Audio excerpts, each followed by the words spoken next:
Hi, this is Atle Schekland, President of the Digital Value Institute. I'm joined today by John Mancini, past President of AIIM, an Association for Information Management, where I also worked together with John for 12, 13, if not almost 14 years. And I consider John one of the true world-leading information management experts, but also a true digital transformation visionary. So thank you for joining us, John. Thanks, Atle. It's really nice to be with you and right back at you in terms of opinions about your competency. So thank you. Oh, thank you. So the question I want to ask you, John, and get your perspectives on is, what hinders companies, do you think, from better serving customers in a digital age? What are those barriers, and any tips on how to overcome those barriers? I think, there are many that you could cite, but let me just focus on three, since we have a limited time frame here to talk about some of this stuff. And these are issues that are very, very well aware amongst the AIM audience, for example, as well as just about anybody that you talk to. So number one is lack of integration between front-end customer-facing systems and back-end business systems. And the way I usually like to think about this is, think about what happens when you interact with a company either on Twitter, for example, or on the web, or on some customer-facing web-based system. And then you actually get a customer service person trying to deal with you. And then the efforts they have to go through to recreate you because they have no access and no integration between those back-end business systems and the front-end systems. So that's one. Second one is, I would say, the lack of integration between back-end systems. So I think what's often happened in organizations is that they have defined process improvement in very, very narrow terms. But the reality is that a transformation strategy requires a much more expansive approach. And so, some of your information might be in a CRM system, some might be in a financial system, some might be in, some email system, and the lack of integration between those two forces people and humans to be human systems integrators as they connect the dots between those.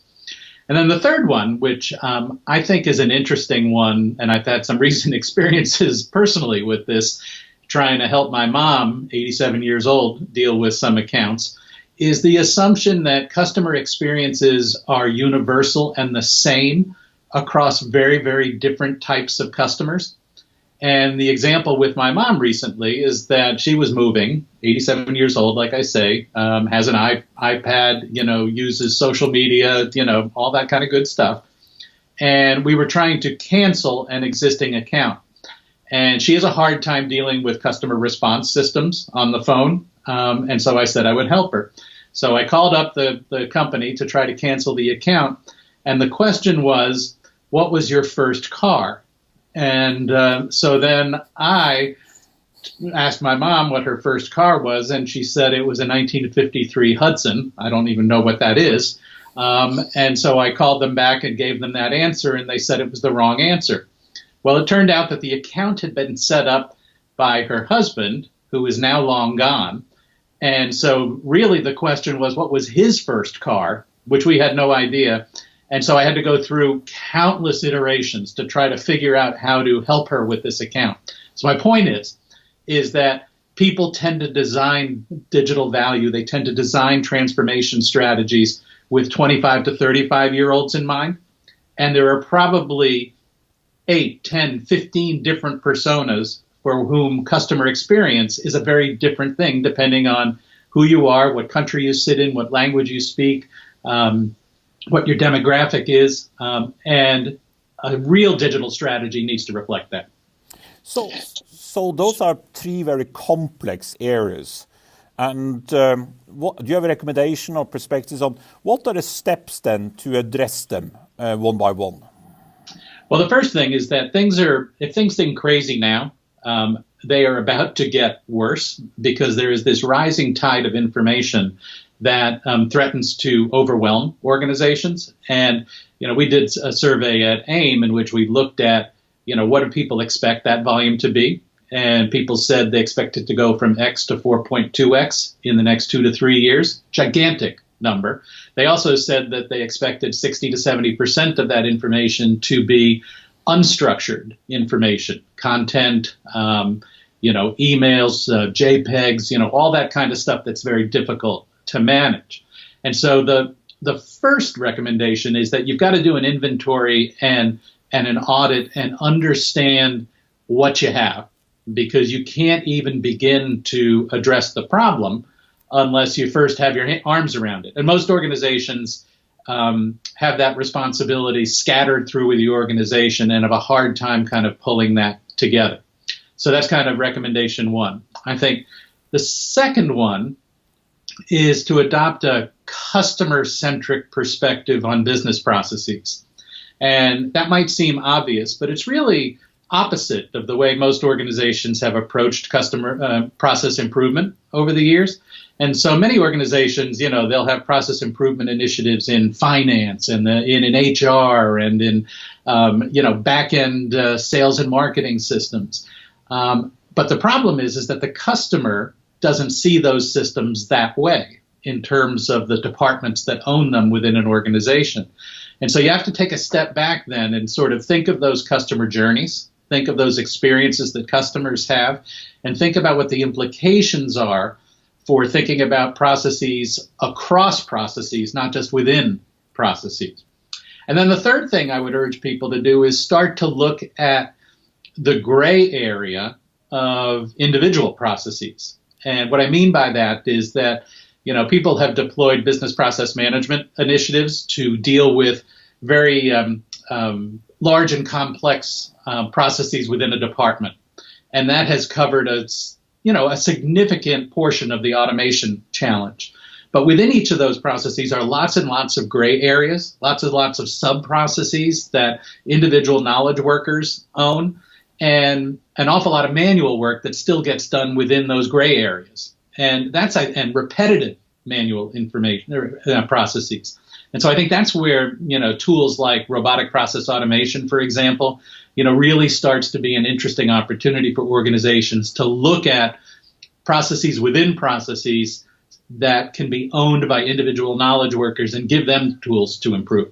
So basically speeding up the processes, not only the back end, but most important, perhaps that one touch with customer touch points, because no customer is willing to wait 5, 7, 8 working days for you to get back to them. Is that the key on the last one?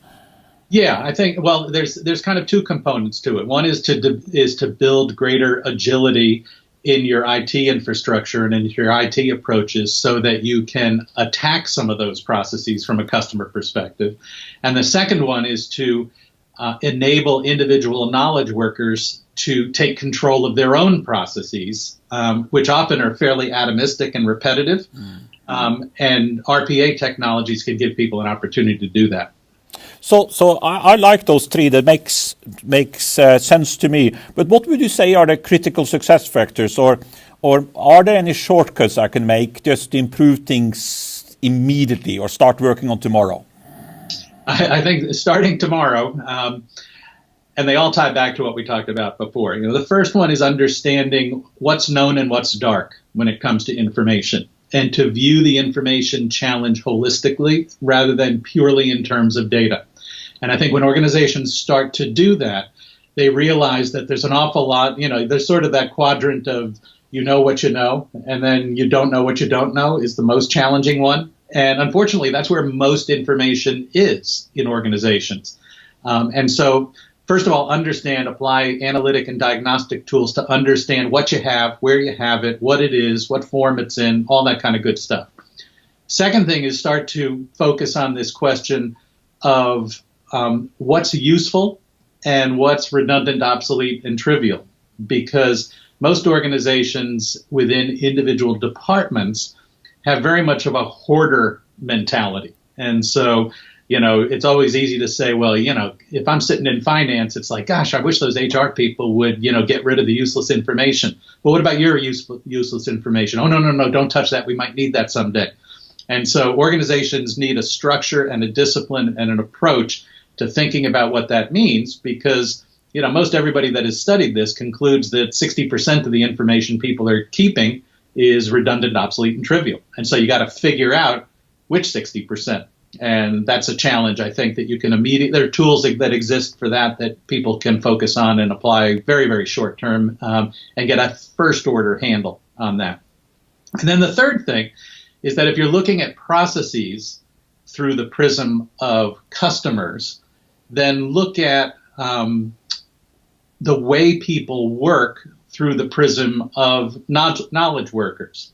And what I mean by that is that there's been a tendency to take tools and apply them en masse to employees, delivered by central IT casting, not really conscious of the fact that, where you work creates a need for very different tools. In some cases you have, specific either vertical or horizontal applications you have.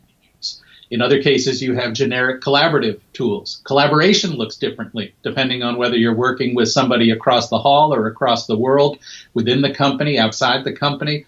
Lots of different colors to that. And so start with thinking about understanding what knowledge workers do, how they do it, with what tools do they currently do it, and then think about, okay, where can we standardize? And don't start with the idea that we're going to standardize first and then force everybody to do what we want them to do, because that's a recipe for people just not doing it and running their own departments. You and I have done that in the past many times. But I think it makes sense, absolutely. And thank you, John, for speaking to us today. Really appreciate your advice and perspectives on this. Thank you, Al. Really fun.